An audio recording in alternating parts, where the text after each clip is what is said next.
Dividend models अपन पढ़ रहे थे और डिविडेंड मॉडल्स में मैंने आपको एक मॉडल्स पढ़ाया था वोल्टर प्रमेय, वोल्टर फॉर्मूला। एक बार थोड़ा सा रिवाइज कर लेते हैं वापस। Dividend models,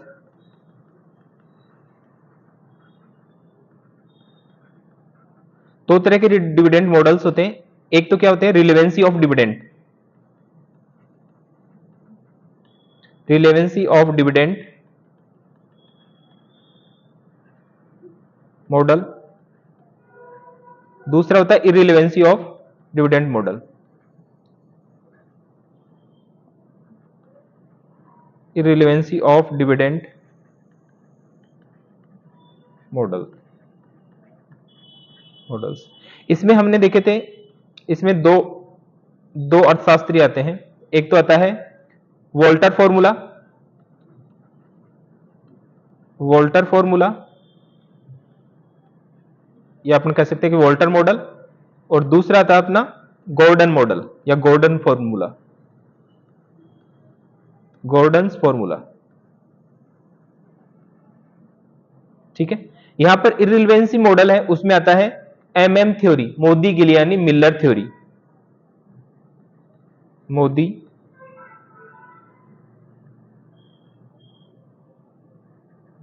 Miller theory.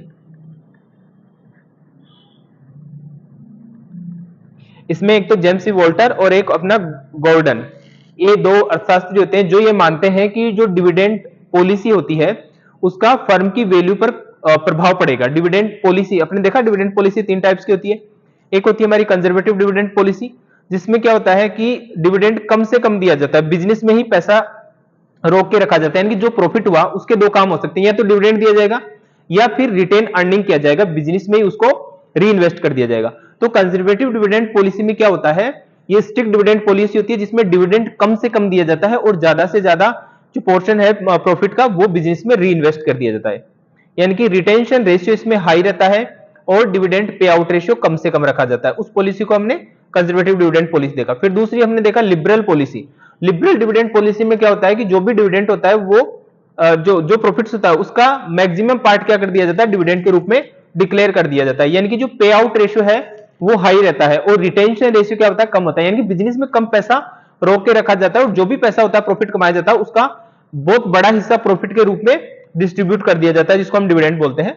यानी कि डिविडेंड पे आउट रेशियो यहां पर क्या होता है, हाई होता है लिबरल में। एक हमने देखी स्टेबल डिविडेंड पॉलिसी, जिसमें क्या होता है दोनों को प्राथमिकता दी जाती है, यानी बिजनेस में कुछ पोर्शन रिटेंशन के रूप में रखा जाता है और जो डिविडेंड होल्डर्स है, जो सॉरी शेयर होल्डर्स हैं, उनको भी उनकी भी आवश्यकता है, उनको भी प्राथमिकता दी जाती है, उनको भी डिविडेंड दिया जाता है, यानी कि कंपनी की और जो शेयर होल्डर्स है उनकी दोनों की आवश्यकताओं को वहां पर ध्यान रखा जाता है। ठीक है, तो ये जो डिविडेंड पॉलिसी है कि कंजर्वेटिव डिविडेंड पॉलिसी होगी, लिबरल होगी, स्टेबल होगी, तो इस डिविडेंड पॉलिसी की क्या है, रिलेवेंसी है, यानी कि इसकी रिलेवेंसी का मतलब है कि इस डिविडेंड पॉलिसी कौन सी आप अपनाओगे डिविडेंड पॉलिसी, उसका सीधा सीधा प्रभाव पड़ेगा आपकी शेयर की मार्केट वैल्यू पर। शेयर की जो मार्केट प्राइस है या अपन कहें कि जो फर्म की जो संपत्ति है उसकी जो वैल्यू है उस पर इसका प्रभाव पड़ेगा। तो ये मानने वाले दो व्यक्ति हैं, जिनका एक का नाम है डिविडेंड जो वोल्टर, जिन्होंने फॉर्मूला दिया वोल्टर फॉर्मूला, और एक है गॉर्डन जिन्होंने फॉर्मूला दिया उसको कहते हैं हम गॉर्डन फॉर्मूला। तो ये मानते हैं कि जो डिविडेंड पॉलिसी अपनाई जाएगी उसका प्रभाव पड़ेगा, है ना, शेयर की मार्केट वैल्यू से चेंज होगी। और दूसरा हम पढ़ते हैं इररिलेवेंसी। इररिलेवेंसी डिविडेंड मॉडल में मोदी गिलानी मिलर कहते हैं कि फर्म, जो भी फर्म है उसकी डिविडेंड पॉलिसी है वो अप्रासंगिक है, यानी कि उसका कोई प्रभाव नहीं पड़ेगा शेयर की मार्केट वैल्यू पे। ये अपन बाद में पढ़ने वाले हैं, पहले ये देखते हैं। इसमें हमने वोल्टर फॉर्मूला पढ़ लिया, ठीक है। आज हम पढ़ने वाले हैं गॉर्डन फॉर्मूला। तो देखो गॉर्डन फॉर्मूला में भी फर्म्स, पहले फर्म्स को क्लासिफाई करेंगे, फर्म्स कितने टाइप की होती है, types of firm, types of firms. देखो तीन टाइप्स की फर्म होती है। एक तो फर्म होती है ग्रोथ फर्म, ग्रोथ फर्म।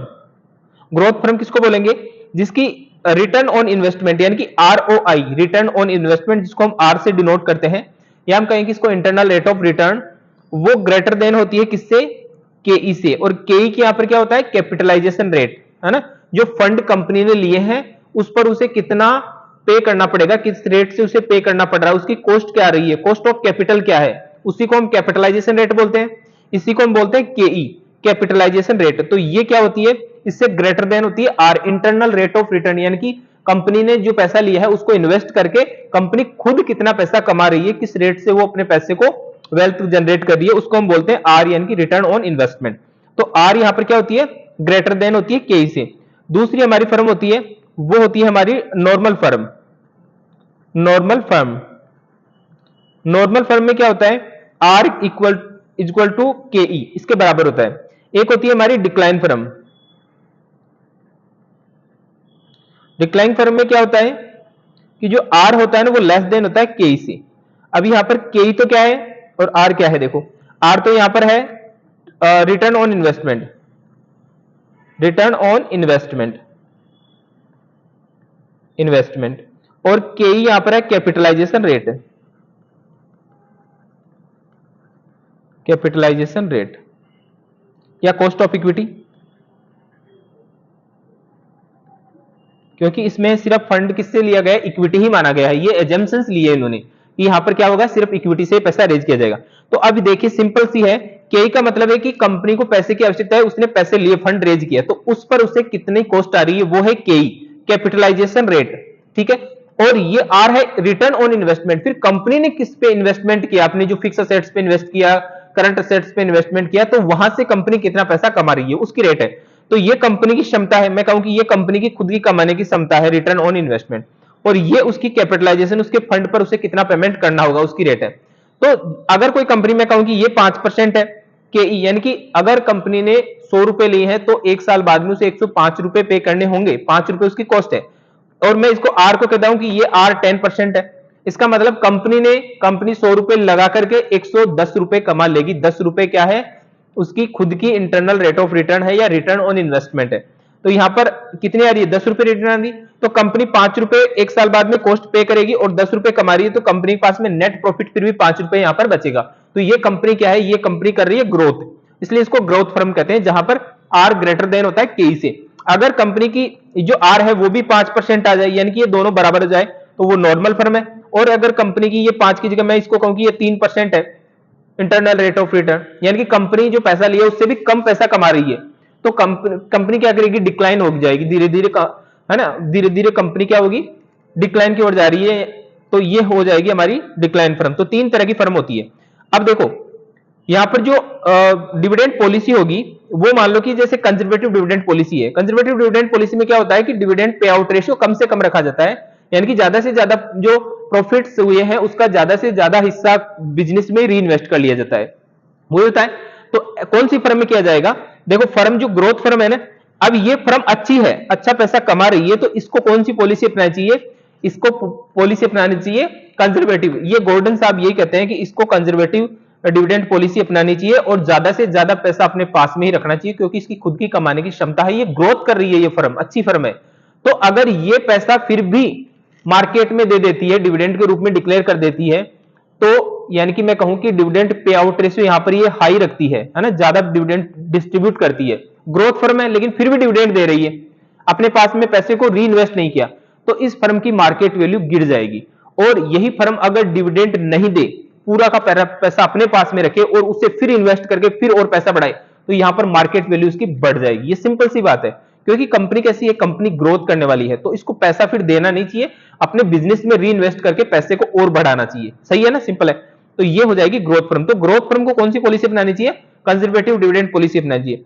फिर नॉर्मल फर्म है, इसके कोई प्रभाव नहीं पड़ेगा, इसलिए कोई सी भी पॉलिसी अपनाओ, क्योंकि ये उतना ही पैसा कमा सकती है जितना मार्केट पैसा कमा रहा है। मार्केट का मतलब जो शेयर होल्डर्स है वो भी, उन्होंने भी कुछ आशा लगा करके यहाँ पे इन्वेस्ट किया, तो वो उतना पैसा वो भी कमा सकते हैं, ठीक है। तो ये नॉर्मल फर्म है, तो यहाँ पर आर और के दोनों बराबर रह रहे हैं, तो ये डिविडेंड डिक्लेयर कर दे पूरा या अपने पास में पूरा रोक के रखे, कोई प्रभाव नहीं होगा, मार्केट प्राइस वही की वही रहेगी, कोई चेंज नहीं होगा। और डिक्लाइन फर्म है, अब ये लॉस वाली फर्म है, ये इसमें वो पोटेंशियल नहीं है कि जो इसने पैसा लिया है उतना पैसा भी ये कमा सके, उससे भी कम पैसा अर्न कर रही है, इसकी रिटर्न ऑन इन्वेस्टमेंट जो कॉस्ट ऑफ कैपिटलाइजेशन है उससे भी कम आ रही है। तो ऐसी फर्म को अपने पास में पैसा रखना चाहिए क्या, नहीं, ऐसी फर्म को तो डिस्ट्रीब्यूट कर देना चाहिए पैसा। तो इस फर्म को लिबरल डिविडेंड पॉलिसी अपनानी चाहिए, यानी कि जो भी पैसा है वो सारा का सारा डिस्ट्रीब्यूट कर दिया जाए। अगर डिस्ट्रीब्यूट करती है तो यहां पर क्या होगा, इस कंपनी फर्म है उसकी मार्केट वैल्यू बढ़ेगी। और अगर ये उल्टी पॉलिसी अपनाती है, कंजर्वेटिव डिविडेंड पॉलिसी अपनाती है, तो खुद के पास में क्षमता है ही नहीं, खुद की क्षमता नहीं है पैसे कमाने की, और फिर भी है ना पैसा का सारा पैसा खुद के पास रख रही है, डिविडेंड कम से कम दे रही है, तो ऐसी केस में इसकी मार्केट वैल्यू क्या होगी, गिर जाएगी ऐसे। ठीक है, तो डिविडेंड जो पॉलिसी होगी वो इन फर्म की, जो भी किस टाइप की फर्म होती है उस पर डिपेंड करती है कि ग्रोथ फर्म है, डिक्लाइन फर्म है, नॉर्मल फर्म है, और डिविडेंड पॉलिसी शेयर की मार्केट वैल्यू को इफेक्ट करती है। ये एजम्पशन है रिलेवेंसी ऑफ डिविडेंड मॉडल में अपन पढ़ रहे हैं। ठीक है, तो अब इसको हम देखते हैं, पहले उनकी एजम्पशंस देख लेते हैं। देखो क्या क्या उन्होंने एजम्पशंस मानी है। उन्होंने कुछ एजम्पशंस मानी है अपने जो फॉर्मूला है उसमें। पहली एजम्पशंस है कि आर यहां पर कांस्टेंट होना चाहिए, आर यानी rate of investment, return on investment, R यहां पर कांस्टेंट होना चाहिए। और जो भी पैसा ले जाए वो समतांश पूंजी से ले जाए, यानी कि इक्विटी कैपिटल से, के ई यहां पर होना चाहिए ओनली। फिर उसके बाद में है कि कॉर्पोरेट टैक्स नहीं होना चाहिए। फिर रिटेंशन रेशियो, रिटेंशन रेशियो है वो एक बार फिक्स करने के बाद में उसमें चेंजेस नहीं करना चाहिए। रिटेंशन रेशियो में अभी जैसे आपको बताऊंगा, रिटेंशन रेशियो यानी कि पे आउट रेशियो होता है। पे आउट रेशियो क्या होता है कि अर्निंग्स का कितना परसेंट डिस्ट्रीब्यूट किया जा रहा है, वो पे आउट रेशियो, कितना परसेंट डिविडेंड दिया जा रहा है प्रॉफिट का, वो पे आउट रेशियो होता है। तो पे आउट रेशियो को 1 में से माइनस कर देंगे तो अपना रिटेंशन रेशियो जाएगा कि कितना प्रतिशत पैसा बिजनेस में ही री इन्वेस्ट किया जा रहा है, वो रिटेंशन रेशियो होता है। तो ये एक बार फिक्स करने के बाद में इसमें कोई चेंजेस नहीं होने चाहिए। फिर उसके बाद में है कि फर्म का निरंतर अस्तित्व होना चाहिए, यानी कि कंटिन्यूअसली फर्म काम करती रहनी चाहिए, ये उसकी एजम्पशंस है। अब इसके बाद में उन्होंने फॉर्मूला दिया है, और फॉर्मूला क्या है वो देखो, फॉर्मूला क्या है इनका, गॉर्डन फॉर्मूला, गॉर्डन्स फॉर्मूला, और वो है पी फॉर प्राइस, शेयर की प्राइस क्या होगी, ई 1 minus B upon K E minus B are. अब यहां ई तो क्या है, ई तो है अर्निंग्स पर शेयर, अर्निंग्स पर शेयर, और बी यहां पर है रिटेंशन रेशियो,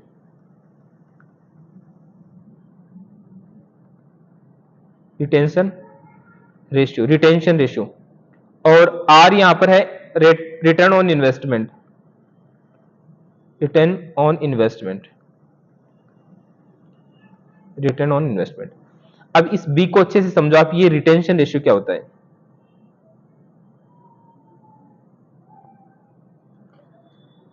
देखो बी क्या होता है, रिटेंशन रेशियो,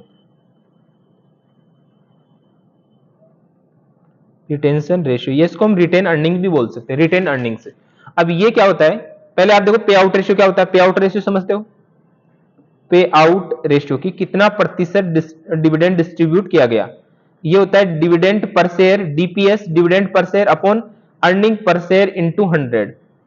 ठीक है, मैं कहूं कि एक कंपनी एक शेयर पर 100 रुपए कमा रही है, एक शेयर पर 100 रुपए कमा रही है, ईपीएस है, अर्निंग पर शेयर, एक शेयर पर अर्निंग्स कितना हुआ, 100 हुआ, और मैंने कह दिया कि 100 रुपए एक शेयर पर कमाए, और एक शेयर पर फिर कंपनी 60 रुपए डिविडेंड दे रही है। इसका मतलब 60% पैसा डिविडेंड के रूप में दे रही है, और 40% पैसा अपने पास में रोक के रख रही है। एक शेयर पर कितना होगा, 60 रुपए डिविडेंड दिया जाएगा, और 40 रुपए क्या होगा, बिजनेस में री इन्वेस्ट कर दिया जाएगा।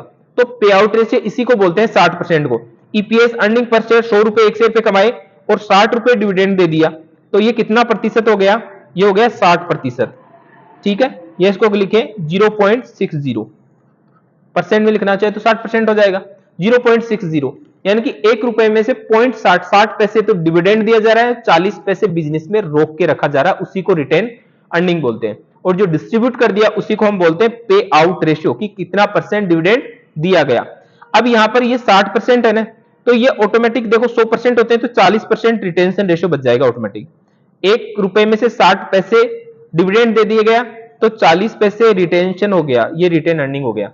इसको कैसे लिखेंगे, बी बराबर हो जाएगा 1 माइनस पे आउट रेशियो, पे आउट रेशियो।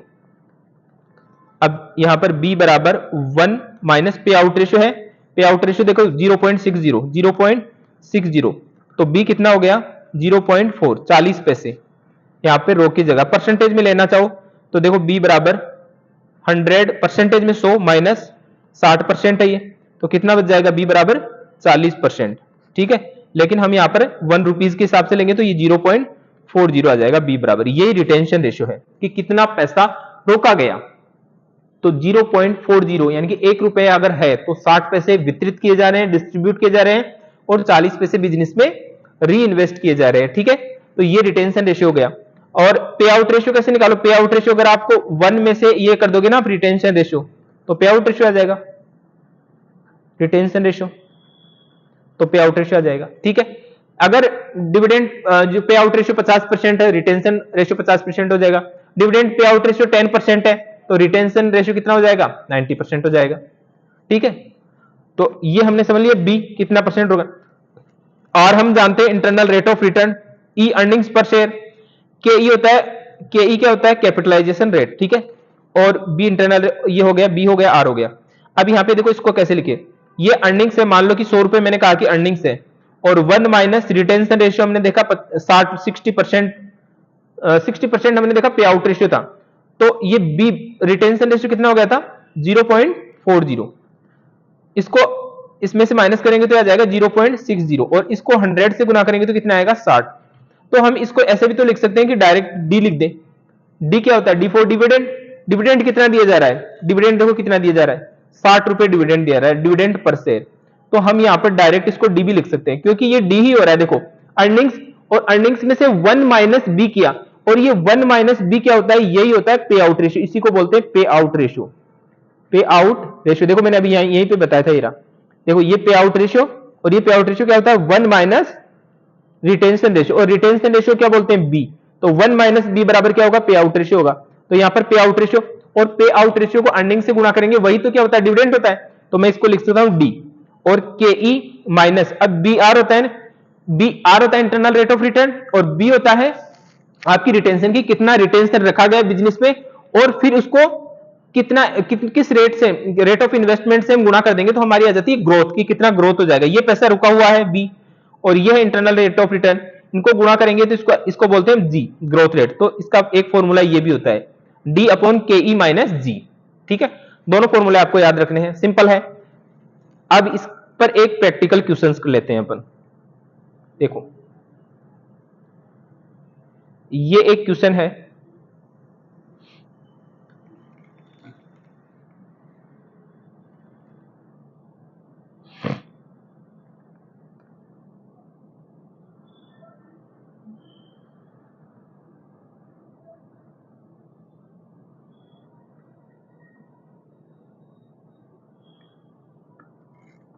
इसको मैं थोड़ा सा बड़ा कर देता हूं,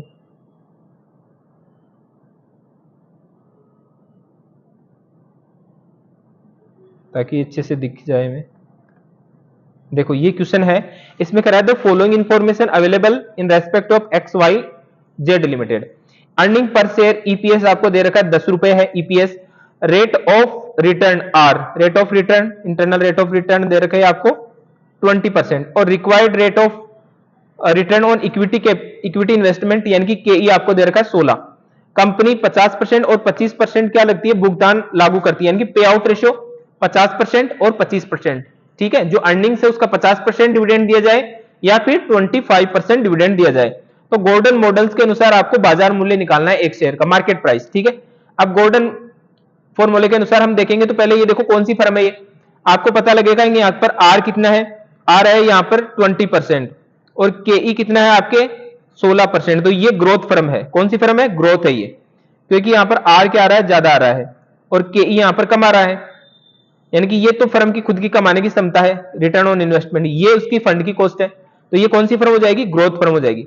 और अगर कोई फर्म ग्रोथ कर रही है, इसका मतलब अच्छा से पैसा कमा रही है, तो उसको पैसे जो भी प्रॉफिट हुए वो क्या करना चाहिए? डिस्ट्रीब्यूट नहीं करने चाहिए, उसे पे आउट रेशियो कम से कम रखना चाहिए। अगर वो कम से कम रखेगी तो उसकी मार्केट वैल्यू बढ़ेगी। और ग्रोथ फर्म है, फिर भी वो अपना जो पैसा आया उस पैसे को उसने डिविडेंड के रूप में डिक्लेयर कर दिया, डिविडेंड ज्यादा से ज्यादा दे दिया, यानी कि पे आउट रेशियो क्या रखा? यहां पर ज्यादा रखा। तो ऐसी स्थिति में फर्म की जो मार्केट वैल्यू है वो क्या हो जाएगी? गिर जाएगी। अब इसको हम प्रैक्टिकली देख लेते हैं एक बार। तो यहां पर देखो हम पहले मान लेते हैं कि पे आउट रेशियो 50% लेते हैं हम, 50% पे आउट रेशियो, वेन 50% पे आउट रेशियो,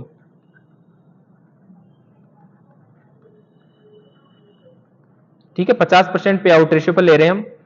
तो यहां पर हम देखो डिविडेंड कितना होगा, डिविडेंड डिविडेंड कितना दिया जाएगा। अब ये 50% पे आउट का मतलब 50% डिविडेंड डिस्ट्रीब्यूट किया जा रहा है ना।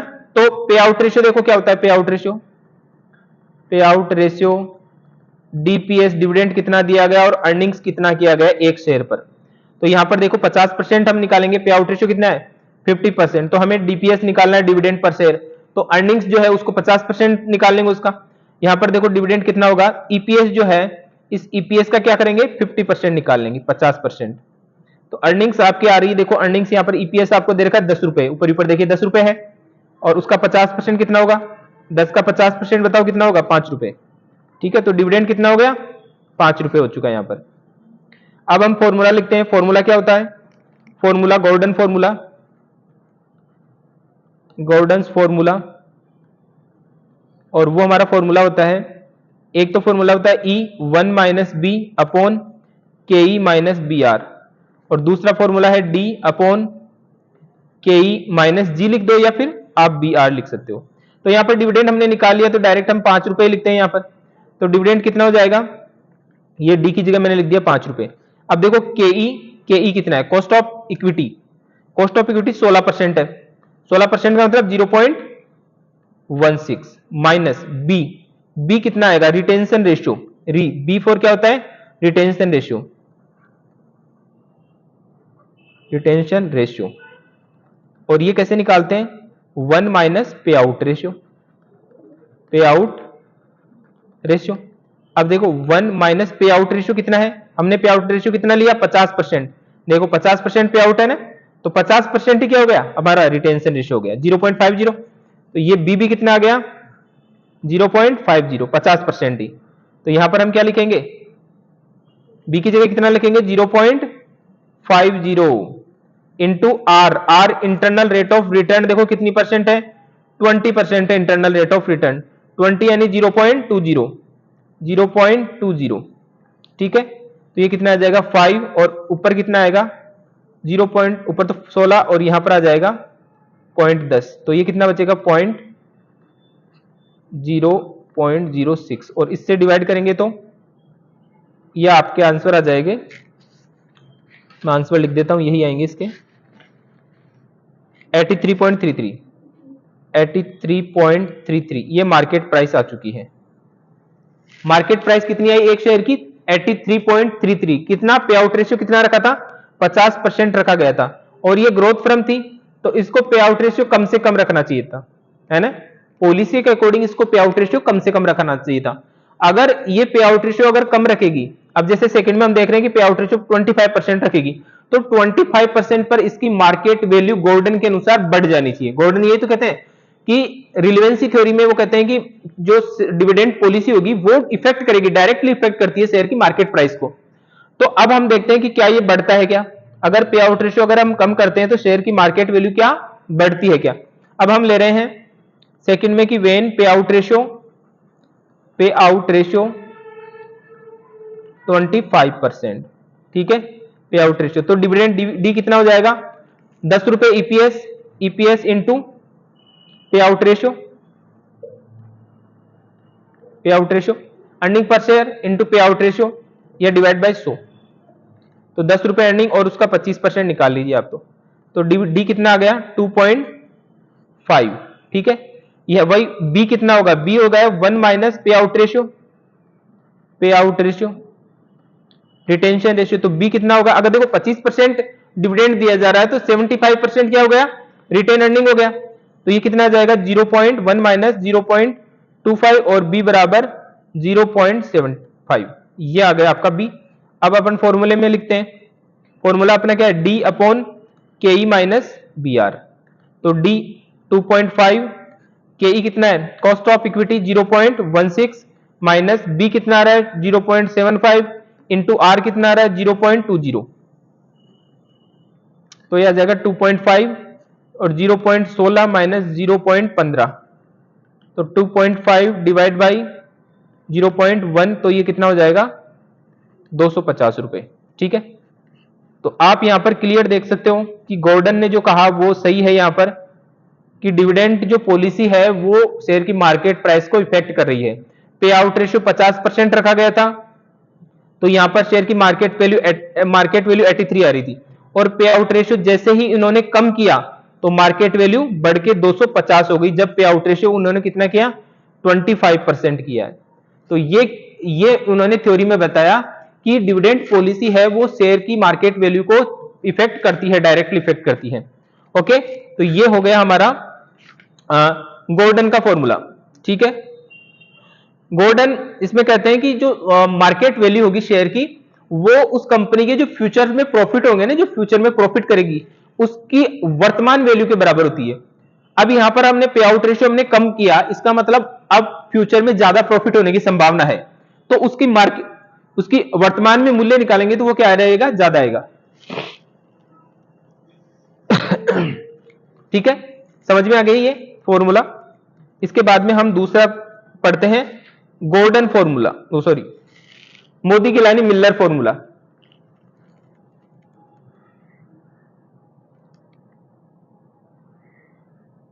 हम पढ़ते हैं मोदी गिलियानी मिल्लर थ्योरी। देखो मोदी गिलियानी मिल्लर जो थ्योरी है, तो इसमें भी दो ये व्यक्ति होते हैं, एक मोदी और गिलियानी होता है और एक मिल्लर होता है। तो दोनों की एक ही बात होती है, उनका कहना है कि जो डिविडेंड पॉलिसी है उसका कोई प्रभाव नहीं पड़ता शेयर की मार्केट वैल्यू पर। जो शेयर की मार्केट वैल्यू है वो अगर प्रभावित होती है तो वो इंटरनल रेट ऑफ रिटर्न से प्रभावित होती है, कंपनी की इन्वेस्टमेंट पॉलिसी से प्रभावित होती है, न कि डिविडेंड पॉलिसी से, है ना। तो वो कहते हैं कि अगर डिविडेंड कम दिया जाएगा, अगर डिविडेंड कम दिया तो रिटेंशन ज्यादा हो गया, रिटेन अर्निंग कंपनी के पास में ज्यादा होगी, है ना।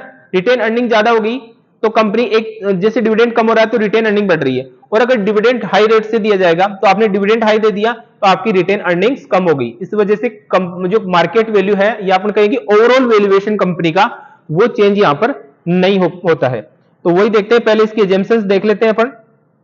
तो इसकी एजम्पशंस देखो, मोदी गिलानी मिल्लर की एजम्पशंस है कि पहली तो यह है कि नो पर्सनल टैक्स, कोई व्यक्तिगत कर नहीं होते, और नो ही कॉर्पोरेट टैक्स, कोई कॉर्पोरेट टैक्स भी यहां पर नहीं होता है। दूसरा है कि स्कंद निर्गमन तथा सौदा लागतें नहीं होती, नो इश्यू कॉस्ट, कोई इश्यू कॉस्ट नहीं आती है। फिर है कि लाभांश नीति है, जो डिविडेंड पॉलिसी है वो फर्म की जो कैपिटलाइजेशन कॉस्ट है, कॉस्ट ऑफ कैपिटलाइजेशन है, उससे उस पर कोई प्रभाव नहीं पड़ता उसका। फिर है कि फर्म की जो इन्वेस्टमेंट पॉलिसी है और डिविडेंड पॉलिसी है वो दोनों क्या है, फ्री है, स्वतंत्र है, वो दोनों आपस में एक दूसरे पर निर्भर नहीं है। और अगर फ्यूचर में कोई अपॉर्चुनिटीज है उसके बारे में इन्वेस्टर और मैनेजमेंट दोनों के पास में समान सूचना उपलब्ध है ना, बराबर उनको सूचना उपलब्ध है। ठीक है, ये उनकी एजम्पशंस थी। अब इसके बाद में उनका फॉर्मूला देखते हैं, फॉर्मूला क्या है। उनका फॉर्मूला है P0 equal to P1 plus D1 upon 1 plus KE। अब ये देखो ये फॉर्मूला बना कैसे, आप इसको गौर से देखोगे तो आपको लगेगा कि ये फॉर्मूला आपने कहीं पहले भी पढ़ा है, और आपने ये फॉर्मूला देखो 6 क्लास से लेकर के हो सकता है 7 में, 8 में, 9 में, जब भी आपके सिलेबस में आपने मैथ में कंपाउंड इंटरेस्ट का फॉर्मूला देखा होगा, तो बस वही फॉर्मूला है। हम कंपाउंड इंटरेस्ट निकालते हैं, उसमें हम फ्यूचर वैल्यू निकालते हैं। फ्यूचर वैल्यू कैसे निकालते हैं, फ्यूचर वैल्यू निकालनी है हमें। फ्यूचर वैल्यू को हम एफ से मान सकते हैं, या मैं कह दूंगी इसको P1 है, P1 फ्यूचर वैल्यू है और P0 है करंट वैल्यू।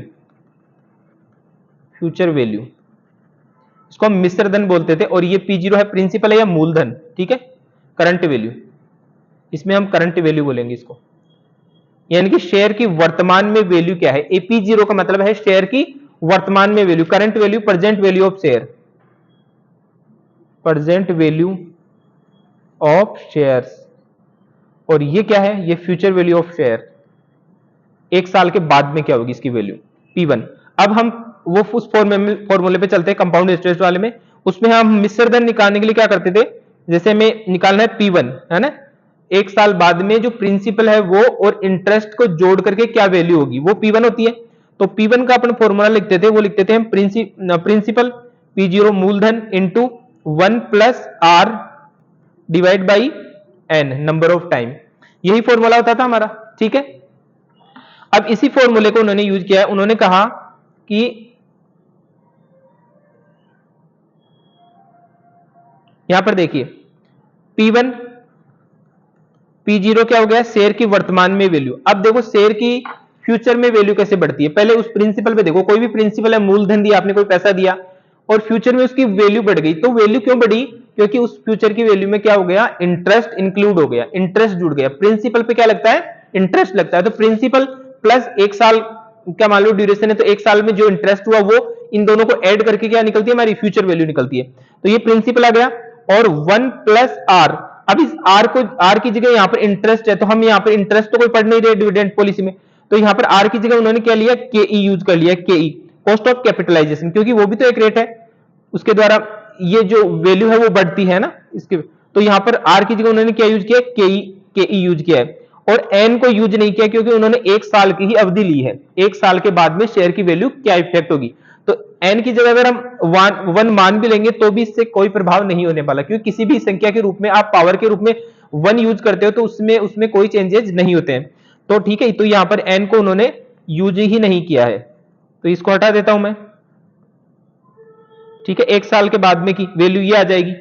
तो यही उनका फॉर्मूला हो गया। अब इस P1 को उन्होंने क्या कहा कि ये जो P1 है इसमें दो चीजें शामिल है, एक तो उस शेयर की मतलब वैल्यू, और एक उसमें डिविडेंड, दो चीजें होगी, इसमें डिविडेंड भी इंक्लूड है। तो उन्होंने कह दिया कि इसको डिविडेंड को अलग कर दीजिए, D1, ये डिविडेंड अलग, 1 साल बाद में जो डिविडेंड होगा, और P1 आपका अलग। ये P1 और D1 इन दोनों को जोड़ करके बनेगा P1। ठीक है, तो इनका फॉर्मूला यहां पर इन्होंने इनको दो तरह से तोड़ दिया है, P1 और D1 के रूप में, क्योंकि इस जो फ्यूचर वैल्यू है, इस फ्यूचर वैल्यू में दो चीज शामिल होती है। 1 साल बाद में किसी भी शेयर की फ्यूचर वैल्यू होगी, कोई भी फ्यूचर वैल्यू होगी, तो आप सोचिए उसमें क्या क्या होगी। अभी वर्तमान की वैल्यू होगी, हो सकता है किसी कारणों से अगर शेयर की में कुछ फ्लक्चुएशन आए हैं तो वो आ जाएंगे, और उसमें डिविडेंड आएगा, डिविडेंड की वजह से शेयर की मार्केट वैल्यू बढ़ जाएगी। तो उन्होंने माना कि P1 plus D1 is equal to होता है P0 1 प्लस KE, और यही ये फॉर्मूला है। इसमें P0 बराबर लिखेंगे ना, तो ये मल्टीप्लाई में ना, ये यहां पर मल्टीप्लाई में इधर डिवाइड में आ जाएगा, P1 plus D1 upon 1 plus KE, और ये P0। ठीक है, और यही इनका फॉर्मूला है, यही फॉर्मूला है इनका P0। तो आप इसको इस तरह से न रख के आप इस तरह से लिखिए, तो और भी आपको इजी रहेगा याद करने में। P1 प्लस D1 है ना, ये डिविडेंड है, ये शेयर की मार्केट प्राइस है, बराबर ये किसके बराबर होता है, ये P0 1 प्लस KE।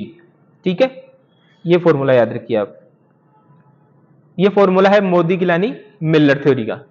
अब इस पे बेस्ट एक क्वेश्चन करते हैं अपन। ये देखिए क्वेश्चन है,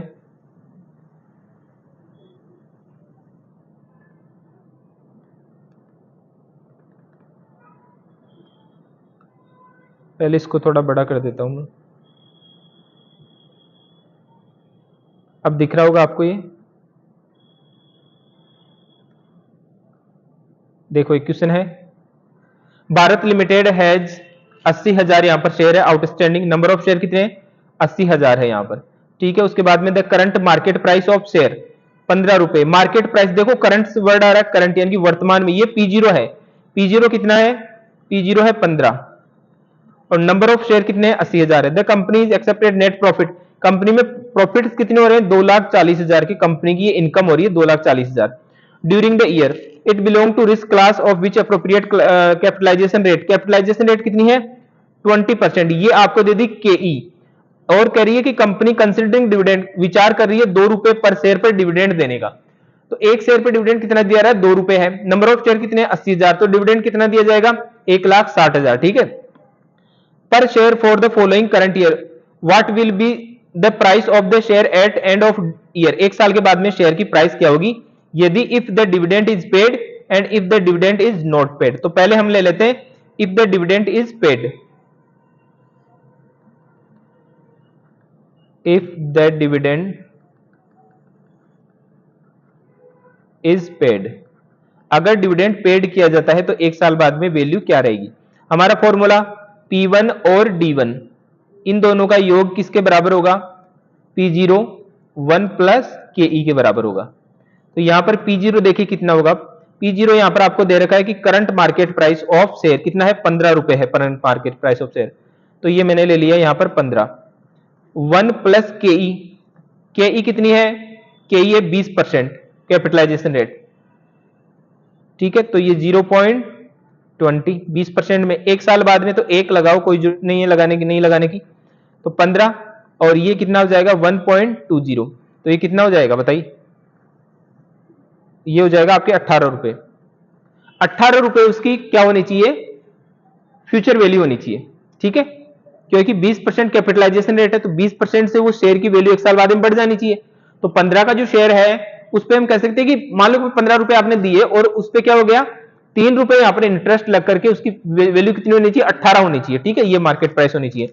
अब अगर यहाँ पर डिविडेंड दिया गया है, ये किसके बराबर आ जाएगा, P1 plus D1, P1 plus D1, P1 plus, अब यहां पर अगर डिविडेंड हमने क्या माना कि अगर if dividend is paid, dividend paid कर दिया, डिविडेंड कितना दिया गया, 2 रुपए डिविडेंड दिया गया, देखिए यहां पर 2 रुपए डिविडेंड दे दिया गया, तो 18 रुपए उसकी वैल्यू होनी चाहिए थी, 2 रुपए डिविडेंड दे दिया, तो अब कितना वैल्यू रहेगी, 18 माइनस 2, तो P1 1 साल बाद में वैल्यू उसकी 16 ही रहेगी।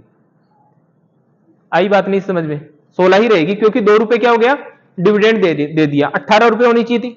पहले देखो 15 रुपए का शेयर था, 20% कैपिटलाइजेशन रेट है, तो 20% के हिसाब से 3 रुपए उस पर इंटरेस्ट हो जाना चाहिए, है ना, इंटरेस्ट के रूप में मैं कह रहा हूं कि वो बढ़ जानी चाहिए थी वैल्यू उसकी, 18 हो जानी चाहिए थी, क्योंकि कैपिटलाइजेशन रेट है 20%, 18 हो जानी चाहिए थी। अब 18 रुपए उसकी वैल्यू है, अगर उसमें 2 रुपए डिविडेंड दे दिया तो अब कितने की वैल्यू रहेगी, 16 की रहेगी ना। मान लो कोई कंपनी 18 रुपए पर आप शेयर मिल रहा था और आपने उसको नहीं खरीदा, अगले दिन कंपनी ने 2 रुपए डिविडेंड डिक्लेयर कर दिया, 2 रुपए जो शेयर होल्डर था उसको 2 रुपए मिल चुके, तो अब आप क्या 18 में खरीदोगे, क्या नहीं खरीदोगे, अब आप कहोगे 2 रुपए तो डिविडेंड मिल चुका, तो 2 रुपए तो मुझे मिलेगा ही नहीं, अब वैल्यू उसकी कितनी रही है, 16 ही रही है, तो ये 18 रुपए दोनों की वैल्यू है, P1 प्लस D1, तो P1 कितना हो जाएगा, ये 2 माइनस कर देंगे तो इधर कितना बचेगा, 16 बचेगा, तो ये P1 हो जाएगा अपना 16।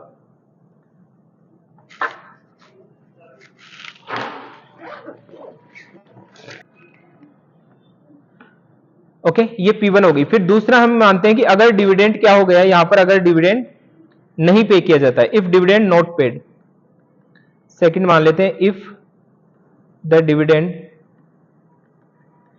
डिविडेंड इज नॉट पेड, अगर डिविडेंड पेड नहीं किया जाता है तो यहां पर देखो P1 plus D1, P0 1 plus KE, P1 plus D1 बराबर P0 कितना है 15 और 1 प्लस 0.20, और यहां पर ये कितना हो जाएगा 15 1.20, P1 प्लस D1 और P1 प्लस D1 18। अब डिविडेंड दिया ही नहीं गया है तो प्राइस कितनी रहेगी, 18 रहेगी, ठीक है, प्राइस कितनी रहेगी, 18 रहेगी। P1 प्लस D1 कितना है 0, तो बराबर 18, तो P1 कितना हो गया 18, P1 का मतलब फ्यूचर प्राइस, 1 साल बाद में एक प्राइस, मार्केट वैल्यू कितनी होगी 18 होगी। अब यहां पर आप देखोगे तो सिंपल दिखेगा कि डिविडेंड अगर दे दिया तो उतना कम कर दीजिए, डिविडेंड नहीं दिया तो उसकी जो वैल्यू है उसमें ऐड रहेगा। मान लो आज ही आपको इस कंपनी का मैंने एग्जांपल दिया कि 18 रुपए उसकी मार्केट प्राइस चल रही है, आप खरीदना चाहते हो, डिविडेंड नहीं दिया है तो 18 रुपए पे करोगे, कल उसने डिविडेंड दे दिया तो जिसके पास शेयर था उसको डिविडेंड मिल चुका, तो अब उतना वैल्यू हम कम कर देंगे, अब मार्केट प्राइस कितनी रहेगी 16, क्योंकि 2 रुपए तो उसमें डिविडेंड दे चुकी कंपनी, तो अब उसकी मार्केट प्राइस कितनी होगी 16 हो जाएगी, बस यही फर्क है, ये हमने निकाल लिया।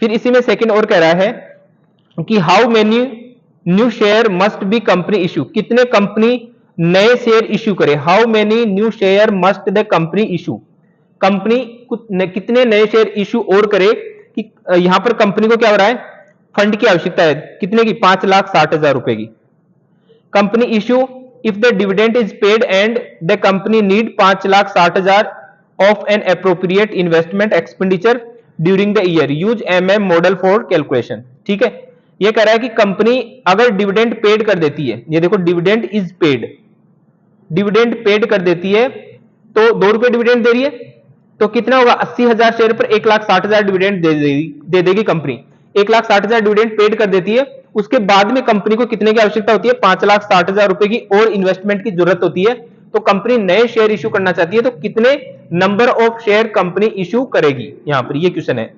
तो पहले तो हम देखते हैं कि फंड की रिक्वायरमेंट कितनी है, देखो फंड की रिक्वायरमेंट तो 5,60,000 है, लेकिन कंपनी के पास में पहले कुछ फंड पड़े भी तो हैं, कंपनी के प्रॉफिट है तो वो भी तो काम में लेगी कंपनी, तो हम देखेंगे कि कंपनी के पास में कितने रिटेन अर्निंग्स बचा हुआ पैसा, रिटेन अर्निंग कितना है,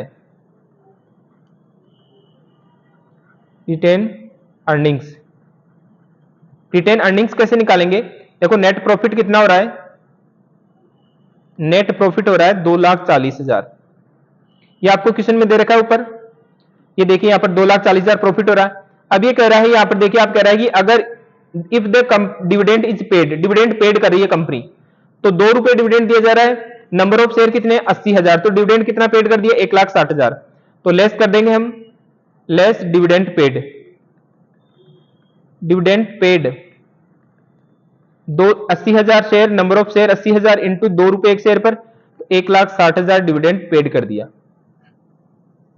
तो यहां पर रिटेन अर्निंग कितना बचा, रिटेन अर्निंग्स